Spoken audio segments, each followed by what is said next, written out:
நிகழும் மங்களகரமான சோபகிருது வருடம் திருமதி பெருமாள் மோகன் ரெட்டி உதயலதா தம்பதியரின் புதல்வன் திருநிறை செல்வன் மனோகாசனுக்கு திருமதி காமாட்சி சுந்தரம் தமிழ்ச்செல்வி தம்பதியரின் புதல்வி திருநிறை செல்வி பாரதிக்கும் திருமண விழாவானது இப்பொழுது நடைபெற இருக்கின்றது.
மருதாணி செவப்பு செவப்பு மகராணி சிரிப்பு சிரிப்பு மருதாணி செவப்பு செவப்பு மணமேடு நனப்பு நனப்பு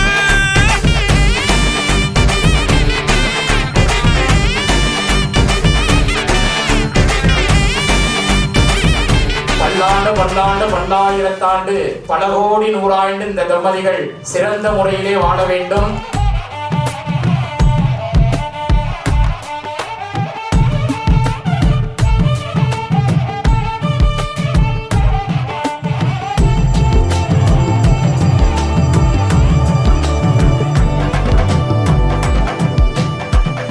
காரணங்கள்